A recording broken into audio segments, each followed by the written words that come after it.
Dragon movie title మారొచ్చు. అసలు title ఉగాదికొచ్చే first look పోస్టర్తో తేలొచ్చు. మరి ఆ పోస్టర్లో అంతా అన్నట్లు బ్రూస్లీ అని ఉంటుందా? డ్రాగన్ పేరే మరోలా ఉండబోతుందా? చూడాలి. అయితే ఇక్కడ డ్రాగన్ లేదా బ్రూస్లీనే టైటిల్గా ఫిక్స్ చేసేందుకు సాలిడ్ రీజన్ ఉంది. చైనా, కొరియా, ఇండోనేషియా ఇలా సౌత్ ఏషియాలో ఈ సినిమా రీచ్ పెంచాలి.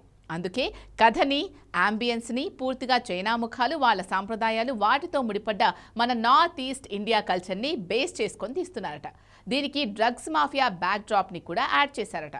అంతవరకు బాగానే ఉంది. కానీ తమిళనాడు వాళ్ళకి వాళ్ళ భాష, కల్చర్ అంటే ఎంత పిచ్చో దానికి 100 రెట్లు లేదంటే 1000 రెట్లు పైనే చైనా వాళ్ళకి వాళ్ళ భాషన్నా కల్చర్ అన్నా అంత పిచ్చి.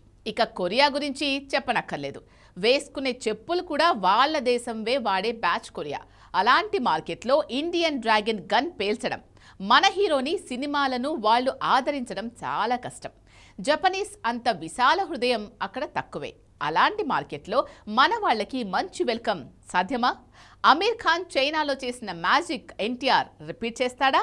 Take a look.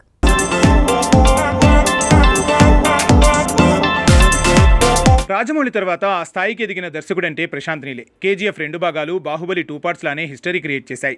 అదే రేంజ్లో వసూళ్లు రాబట్టాయి. కట్ చేస్తే అదే డైరెక్టర్ బాహుబలి హీరో ప్రభాస్తో సలార్ తీశాడు. 850 కోట్ల వసూళ్లకు కేర్ ఆఫ్ అడ్రస్ అయ్యాడు. అలాంటి దర్శకుడు ఇప్పుడు మ్యాన్ ఆఫ్ మాసెస్ ఎంట్రీతో డ్రాగన్ తీస్తున్నాడు. ఇది మొదలైనప్పుడే ఇటు కేజీఎఫ్ అటు సలార్ రెండింటిని కలిపితే వచ్చే అవుట్పుట్ అన్నారు. కానీ కథనం అంతకు మించేలా ఉంది. అలా ఉండకపోతే అసలుకే ఎసరొస్తుంది. ఎందుకంటే పాన్ వరల్డ్ సినిమానో, పాన్ ఆసియా మూవీనో మనోళ్లు తీస్తున్నారని అక్కడ వేరే దేశపు ఆడియన్స్ మన మూవీ కోసం తలుపులు తెరుచుకుని ఎదురు చూడరు. అంతవరకెందుకు? తెలుగు సినిమా అంటే తమిళ బ్యాచ్ పట్టించుకోదు. ఏదో బాహుబలి, ట్రిబుల్ ఊహాతీతంగా ఉండటంతో యాక్సెప్ట్ చేశారు. కానీ వాళ్లకు వాళ్ళ మూవీలే తప్ప మరొకరితో పనిలేదు.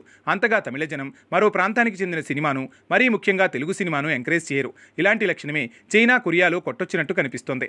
వాళ్లదో సపరేట్ లోకం. వాళ్ళ సినిమాలు, వాళ్ళ పాటలు అంతే. అంత ఈజీగా బయటి సినిమాలకు అక్కడ పెద్దగా స్కోప్ ఉండదు. చైనీస్ అయితే మరీ ఘోరం. వాళ్ళ భాష, వాళ్ళ కల్చర్ మీద ఎంత గాఢమైన ప్రేమ ఉంటుందో పరాయి భాష కల్చర్ మీద అంతకంటే ఎక్కువ వ్యతిరేకత ఉంటుంది. ఇదో రకం నేషనాలిటీ.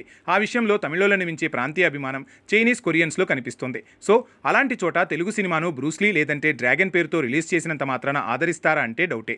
కానీ అక్కడే కొట్టాలి. అక్కడే గట్టిగా కొడితే ఇండోనేషియా, మలేషియా, వియత్నాం, తైవాన్ ఇలా సౌత్ ఏషియాలో ఎన్టీఆర్ డ్రాగన్ తిష్టవేసినట్టే. తనకి సాలిడ్ మార్కెట్ క్రియేట్ అయినట్టే. జపాన్లో ఎన్టీఆర్కి ఫ్యాన్స్ బానే ఉన్నారు. ట్రిబుల్ ఆర్ దేవర్తో మరింత ఫ్యాన్ ఫాలోయింగ్ అక్కడ పెరిగింది. కానీ వాళ్ళ సానుకూల మనస్తత్వం వేరు. చైనా, కొరియా జనాల మైండ్ సెట్ వేరు. కాకపోతే ఇదే చైనాలో అమీర్ ఖాన్ 3 ఇడియట్స్ నడిచింది. సీక్రెట్ సూపర్ స్టార్ దూసుకెళ్లింది.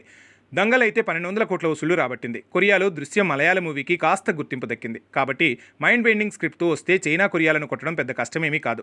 చైనా, కొరియా మార్కెట్లో డ్రాగన్ తిష్టవేస్తే సౌత్ ఏషియానే కాదు, హాలీవుడ్ వరకు ఈ సౌండ్ రీసౌండ్ చేస్తుంది. అందుకే కొరియన్లు, చైనీస్ చూడని కొత్త తరహా సినిమాను చూపించే ప్రయత్నం చేస్తుంది డ్రాగన్ టీం.